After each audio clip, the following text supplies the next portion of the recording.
नमस्ते साथियों, इस वीडियो में शाला विकास योजना प्रपत्र 1 कैसे भरे इस संबंध में जानेंगे। विशेष तौर से हम उन जानकारियों पर फोकस करेंगे जिनमें भरने में हमें कठिनाई महसूस हो सकती है। जैसा कि आप यहाँ पर देख पा रहे हैं, शाला विकास योजना का फ्रंट पेज, इसमें सामान्य जानकारी भरनी है जैसे शाला का नाम, शाला का डाइस कोड, जन शिक्षा केंद्र, विकास खंड, जिला, ठीक है, और सचिव और अध्यक्ष के हस्ताक्षर। यहाँ पर जो जगह दी गई है चौकोर खाने में, यहाँ पर विद्यालय भवन की फ़ोटो चस्पा करनी है। इसके पश्चात अगले पेज पर देखिएगा, स्कूल विजन से संबंधित महत्वपूर्ण जानकारी जैसा कि शाला विकास के आयाम, इसके अंतर्गत भौतिक आयाम क्या क्या हैं, संज्ञानात्मक अकादमिक आयाम, और इस तरह आगे देखिएगा सामाजिक आयाम, संस्थागत आयाम, फिर शाला विकास योजना की प्रक्रिया क्या होगी यहाँ पर दी गई है। ठीक है, इसके अलावा साथियों अब हम आगे बढ़ें। यहाँ देख रहे हैं साथियों आप ग्राम की प्रोफाइल, और इस ग्राम की प्रोफाइल को भरने में कहीं कोई परेशानी नहीं है, बड़े आसानी के साथ में हम भर सकते हैं। साथियों यहाँ पर आप देखेंगे तीसरा और चौथा जो बिंदु है जनसंख्या ग्राम की, यानी महिला पुरुष और योग, और फिर साक्षरता दर महिला पुरुष और योग। तो इनमें साथियों आपको करना ये है कि ग्राम की जो जनसंख्या है, जो आंकड़े हैं, आप चाहे तो आंगनवाड़ी से भी प्राप्त कर सकते हैं। ठीक है, और जो जनसंख्या है उस आधार पे फिर आप साक्षरता दर भी निकाल सकते हैं। साथियों आपको ज्ञात होगा अभी जो प्रौढ़ शिक्षा अभियान फिर जारी हुआ है, अर्थात जो हमने निरक्षरों की सूची जो है वो आगे प्रेषित की है, आपके पास निश्चित तौर से उसकी सूची भी होगी। तो जितनी महिलाएं निरक्षर है, उन निरक्षर महिलाओं को कुल जनसंख्या जो महिलाओं की उनमें से घटा करके फिर आसानी के साथ में उसका साक्षरता दर निकाल सकते हैं। इस तरह से पुरुषों का भी आप निकाल सकते हैं। इसके अलावा यहाँ पर सामान्य जानकारी की हम बात करें तो व्यवसाय से संबंधित जानकारी है, आय के साधन से संबंधित जानकारी है। फिर आगे देखिएगा साथियों, आगे बढ़े तो जो ग्राम है वहाँ पर बोली जाने वाली जो बोलियाँ हैं, जो भी बोलियाँ बोली जाती हैं उन बोलियों के नाम लिख सकते हैं। ठीक है, और जो धार्मिक आयोजन कौन से होते हैं उनको लिख सकते हैं, सांस्कृतिक आयोजन। तो यहाँ आप देखेंगे सब सामान्य जानकारी है, कहीं कोई दिक्कत बिल्कुल भी नहीं है। और साइड में आप देखेंगे निम्नलिखित सुविधाओं की स्थिति क्या है तथा शाला से इनका कैसा संबंध है। तो आंगनवाड़ी, स्वास्थ्य केंद्र, post office, police station, bank की स्थिति, ग्राम पंचायत या नगर पंचायत की स्थिति, स्व सहायता समूह की, ठीक है, ये लिखा हुआ है और यहाँ पर स्थिति लिखा गया है और संबंध कैसा है। तो साथियों यदि ग्राम में स्वास्थ्य केंद्र नहीं है, पोस्ट ऑफिस नहीं है, पुलिस स्टेशन नहीं है, बैंक नहीं है, तो इनमें सब में हम डेस कर सकते हैं। किंतु प्रत्येक ग्राम में आंगनवाड़ी है, तो आंगनवाड़ी की स्थिति कैसी है, अच्छी है तो अच्छी लिखे, ठीक है, सामान्य है तो सामान्य लिखे, उत्कृष्ट है तो उत्कृष्ट लिखे, और आप लोगों से संबंध कैसा है उस संबंध को आप यहाँ पर दर्शाएं, यानी उत्कृष्ट, अच्छा, ठीक है, मधुर, इस प्रकार आप यहाँ पर लिख सकते हैं।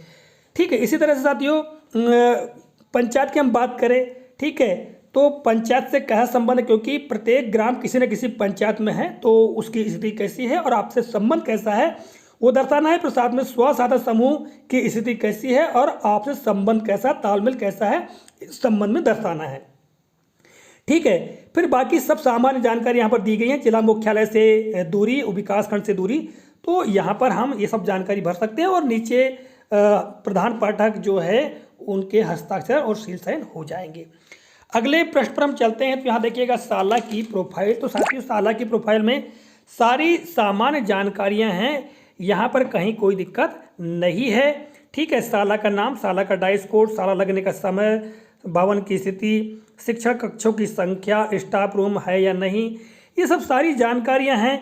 अब साथियों यहाँ पर एक बात ध्यान देना है कि शाला में उपलब्ध सुविधाओं के अंतर्गत आप देखेंगे कि जैसे प्रयोगशाला की स्थिति, यदि प्राथमिक शाला है तो वहाँ पर लागू नहीं लिख दीजिएगा, क्योंकि प्राथमिक शाला में प्रयोगशाला होता ही नहीं है। ठीक है, पुस्तकालय की स्थिति कैसी है, क्योंकि प्रत्येक विद्यालय पुस्तकालय है, तो आप बेहतर लिख सकते हो, अच्छे लिख सकते हो, उत्कृष्ट लिख सकते हो।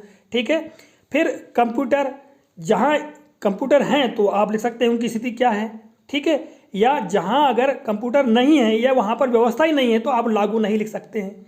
ठीक है, तो और इधर जो साइड में दिया हुआ है राइट साइड में आवश्यकता, यदि मान लो है या कम है तो कितने की आवश्यकता है वो आप यहाँ पर दर्शा सकते हैं। यदि कोई हायर सेकेंडरी विद्यालय मान लो वहाँ प्रयोगशाला नहीं है तो ये प्रयोगशाला की आवश्यकता, या जो भी सामग्री क्या हो सकता है उसको आप यहाँ पर दर्शा सकते हैं। ठीक है, तो साथियों ये सब सामान्य स्थितियाँ हैं, यहाँ पर ज़्यादा कुछ बिल्कुल परेशानी नहीं होगी। अगले प्रश्न पर हम चलते साथियों, तो यहाँ देखिएगा साला प्रोफाइल। तो साला प्रोफाइल में सामान्य जानकारी ही भरनी है, कहीं कोई दिक्कत बिल्कुल नहीं है। ठीक है, जहाँ पर साथियों जो चीज़ नहीं है वहाँ पर आप डेस लगा सकते हैं या हल्का सा क्रॉस लगा सकते हैं। ठीक है, जैसे कि ये राइट साइड में आप देखिएगा शिक्षकों की उपलब्धि या पुरस्कार है ना, यदि शिक्षक कोई पुरस्कार मिला है तो पुरस्कार का विवरण लिखना है, यदि नहीं मिला है तो आप डेस लगा सकते हैं। ठीक है, और इसी तरह से आगे देखिएगा साला में सहयोग करने वाले अन्य व्यक्ति, संस्थाएं, सामाजिक सांस्कृतिक एनजीओ से प्राप्त योगदान यदि देते हैं तो आप लिख सकते हैं, नहीं है कोई योगदान तो आप वहाँ पर डेस लगा सकते हैं। इसी तरह से नीचे देखिएगा जन शिक्षा केंद्र की शाला के विकास में भूमिका, तो इसमें आप लिख सकते हैं जन शिक्षकों का समय समय पर शाला में निरीक्षण एवं आवश्यक मार्गदर्शन प्राप्त होता है। ठीक है, इस तरह शाला के कार्यों में आपको किससे और किस प्रकार की सहायता मिलती है, तो यदि कोई सहायता मिलती है तो आप उसका विवरण दे सकते हैं, जैसे कि शाला में मोहल्ले के व्यक्तियों के द्वारा समयानुसार सहायता प्राप्त होती है, इस प्रकार आप जानकारियाँ लिख सकते हैं। ठीक है, अगले प्रश्न पर चले तो यहाँ देखिएगा बच्चों की प्रोफाइल। तो साथियों यहाँ बच्चों की प्रोफाइल के अंतर्गत आप यहाँ देखेंगे गणवेश, पाठ्य पुस्तक, नामांकन, अप्रवेशी, शाला त्यागी, विकलांग, निःशुल्क साइकिल वितरण, और यहाँ पर 3 से 6 आयु वर्ग, 6 से 11 आयु वर्ग, 11 से 14 आयु वर्ग। तो साथियों ये सब छाट के रख लीजिएगा रजिस्टर के माध्यम से, और आप यहाँ आसानी से सारी जानकारी भर सकते हैं। नीचे आप देखिएगा शाला में दर्ज बच्चों की संख्या, शाला में जितने बच्चे दर्ज हैं उनकी जानकारी आप यहाँ आसानी से भर सकते हैं। यदि माध्यमिक शाला है तो माध्यमिक शाला की जानकारी भरिएगा, और यदि माध्यमिक शाला नहीं है तो 6वीं 7वीं 8वीं के खंड में क्रॉस कर सकते हैं। अगले प्रश्न पर चलते साथियों, तो यहाँ पर देखिएगा शाला में पदस्थ शिक्षकों का विवरण, शिक्षक प्रोफाइल।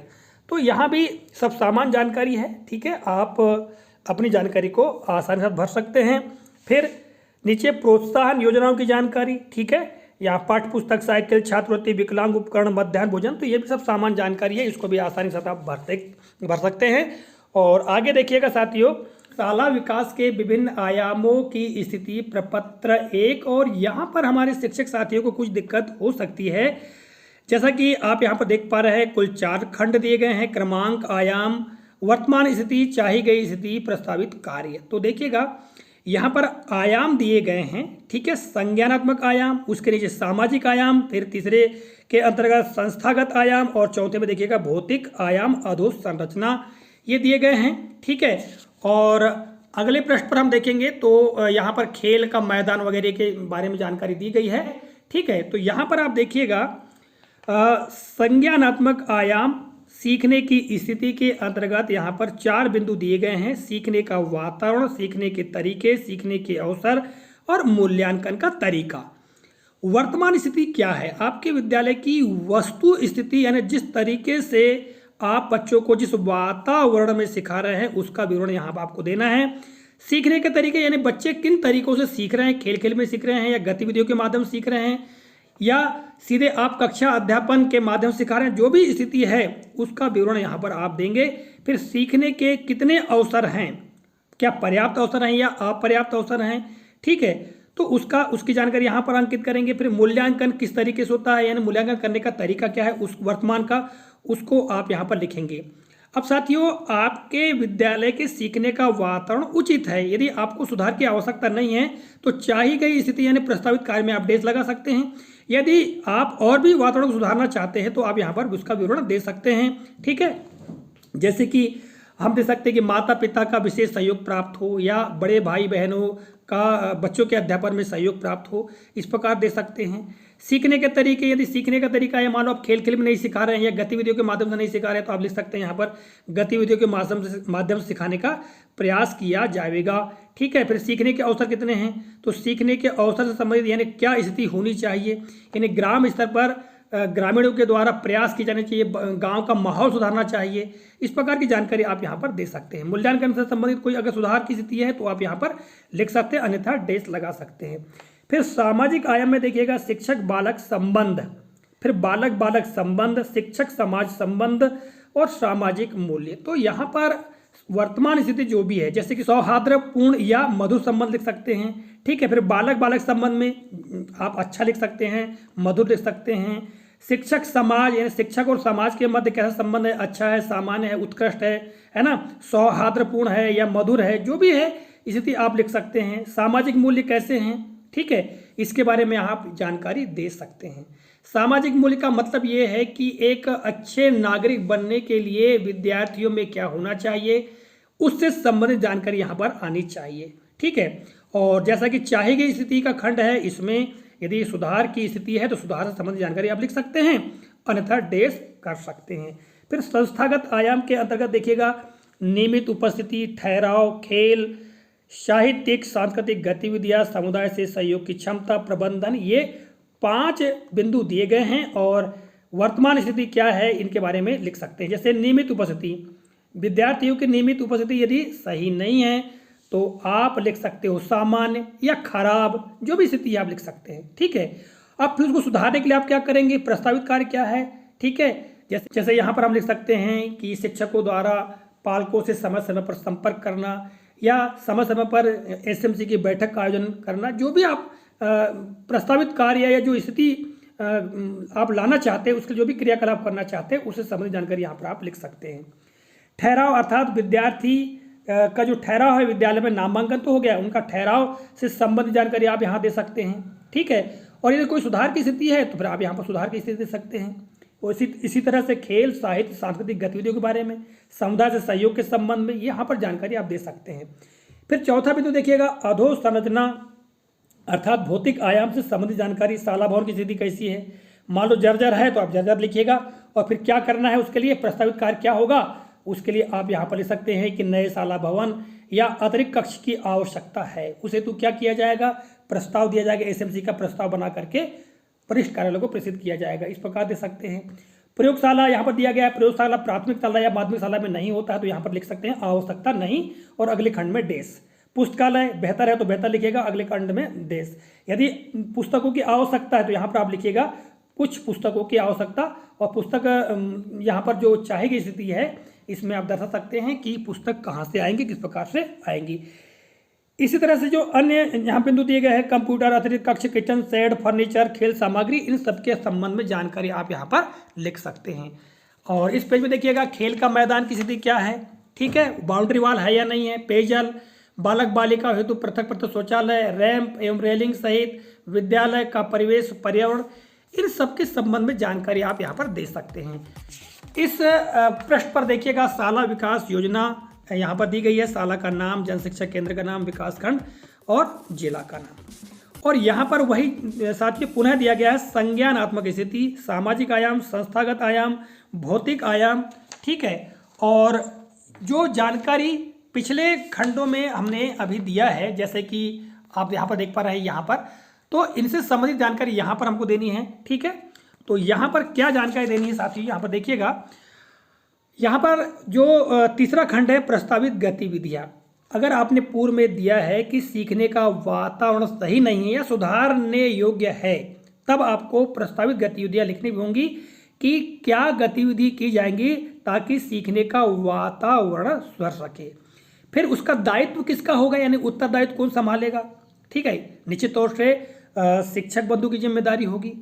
प्रक्रिया क्या होगी उसके लिए, यहाँ प्रक्रिया में दर्शा दीजिएगा, और कितनी समयावधि में आप उसको पूर्ण कर पाएंगे उस पर आप टिक मार्क लगा सकते हैं। 1 वर्ष है तो पहला टिक, दूसरा टिक आप लगा सकते हैं। इन्हें कितने वर्षों में आप पूर्ण करेंगे, यहाँ प्रथम वर्ष, द्वितीय वर्ष, तृतीय वर्ष दिया हुआ है।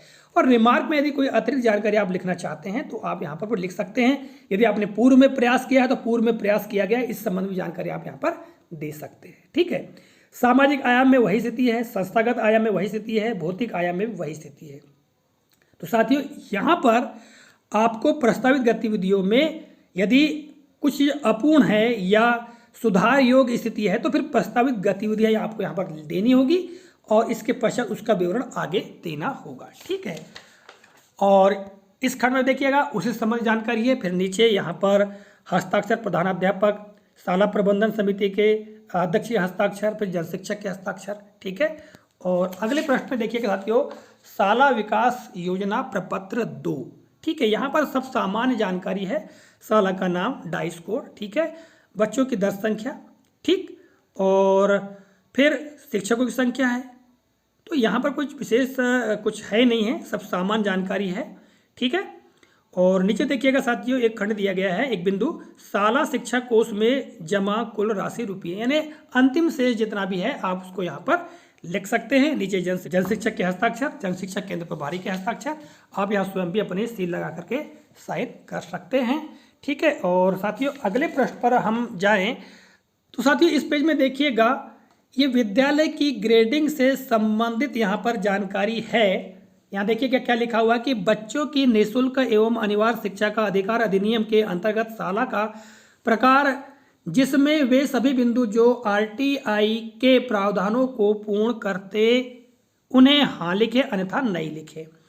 आगे लिखा हुआ है आरटीई प्रावधानिक शाला उपरोक्त सभी बिंदुओं की पूर्ण करती है, अर्थात यदि 10 बिंदु शाला के आरटीई अनुरूप हैं तो उन्हें कुल 10 अंक दें। यदि उपरोक्त में से 5 बिंदु ही पूर्ण करते हैं तो उन्हें 5 अंक दें। और साथियों यहाँ पर क्रमांक घटक और प्राप्तांक यहाँ पर यदि हाँ है तो उसे 1 अंक दे और नहीं है तो 0 अंक दे। तो यहाँ देखिएगा पहले बिंदु में बालिकाओं के लिए पृथक शौचालय यदि है तो आप 1 अंक देंगे और यदि नहीं है तो 0 अंक देंगे, ठीक है। बालकों के लिए शौचालय यदि है तो 1 अंक और नहीं है तो 0 अंक। इसी तरह से आप यहाँ अंक प्रदान करते जाएं और नीचे देखिएगा कुल 12 अंक में से जितने भी अंक प्राप्त होते हैं वहाँ पर कुल अंक आप दे सकते हैं, ठीक है। और साथियों अंत में यहाँ पर देखिएगा आगे यहाँ पर दिया है प्राथमिकता के आधार पर शाला की आवश्यकता का उल्लेख करें, यानी शाला की सबसे प्राथमिक आवश्यकता क्या है। जैसे आपके विद्यालय में बाउंड्री वॉल नहीं है तो पहली प्राथमिकता होगी बाउंड्री वॉल। यदि आपके विद्यालय का भवन जर्जर है तो उसकी सुधार यानी मेजर रिपेयरिंग की दूसरी आवश्यकता होगी। जो जो भी आवश्यकता है उनको आप क्रम से यहाँ पर लिख सकते हैं, पहली प्राथमिकता, दूसरी प्राथमिकता, अर्थात क्रमांक 1, 2, 3 करके आप लिख सकते हैं। फिर अगला जो यहाँ पर खंड देखिएगा, शाला के शिक्षा की गुणवत्ता बढ़ाने हेतु 5 सुझाव यहाँ पर लिखना है, ठीक है, 5 बिंदु लिखना है, ठीक है। इसमें क्या क्या लिख सकते हैं, बच्चों की नियमित उपस्थिति हो, शिक्षकों को कक्षा अध्यापन हेतु अधिक समय का उपयोग करना होगा, यानी शासन के द्वारा गैर शैक्षणिक कार्य कम किए जाने चाहिए, इस प्रकार लिख सकते हैं। या शाला परिवेश आकर्षक और कक्षों की पर्याप्त सजावट हो। अगला बिंदु लिख सकते हैं समय समय पर बच्चों को भ्रमण पर ले जाया जाना चाहिए। 5वां बिंदु लिख सकते हैं कि करो और सीखो शिक्षण विधा का प्रयोग हो, अर्थात गतिविधियों एवं खेलों के माध्यम से बच्चों को सिखाया जाए। तो ये जानकारी आप यहाँ पर लिख सकते हैं। और साथियों अंत में आप देखिएगा यहाँ पर ग्राम शिक्षा एवं शाला विकास योजना वर्ष 2022-23 इससे संबंधित जो जानकारी का लेखा जोखा है मिला के हम इसको सार कह सकते हैं, यहाँ पर हमको देना है। ग्राम का नाम, ठीक है, पंचायत, फिर विकासखंड, जिला, ठीक, और यहाँ पर जो भी जानकारी है आप भरते जाए। इसके पश्चात ग्राम शिक्षा योजना वर्तमान स्थिति वर्ष दिया गया है, यहाँ पर ग्राम का नाम, कुल बसाहट है, बसाहट का नाम, ठीक है। यहाँ पर बच्चों की जो जानकारी है उसके बारे में आप दे सकते हैं। और इस वर्ष संचालित गतिविधियाँ एवं प्रगति क्या क्या गतिविधियाँ संचालित है, जैसे कि वर्तमान में हमारा घर हमारा विद्यालय कार्यक्रम संचालित है, डिजिलेब कार्यक्रम संचालित है, तो इसके बारे में जानकारी आप यहाँ पर दे सकते हैं, ठीक है। फिर अगले वर्ष की कार्य योजना के अंतर्गत यहाँ पर बच्चों का नामांकन क्या होगा, ठहराव और उपलब्धि के बारे में यहाँ जानकारी दे सकते हैं। फिर ग्राम में शासकीय शालाओं की जानकारी आप यहाँ पर दे सकते हैं। निजी शासकीय शालाओं की अधोसंरचना जानकारी यहाँ पर आप दे सकते हैं, ठीक है। ग्राम में अन्य बसावटों से आने वाले बच्चों की जानकारी दे सकते हैं, ठीक। तो साथियों जो पूर्व में हमने पूरा जो शाला विकास प्रपत्र भरा है वहीं से पूरी सार रूप में जानकारी यहाँ हम भर सकते हैं और नीचे हस्ताक्षर हो जाएंगे। और इस तरह से हमारा शाला विकास का जो यह प्रपत्र है, यानी हम ये कह सकते हैं कि शाला विकास योजना प्रपत्र 1 को कंप्लीट कर सकते हैं। आशा करता हूँ जानकारी उपयोगी लगी होगी। मिलेंगे अगले कालखंड में, तब तक के लिए जय हिंद।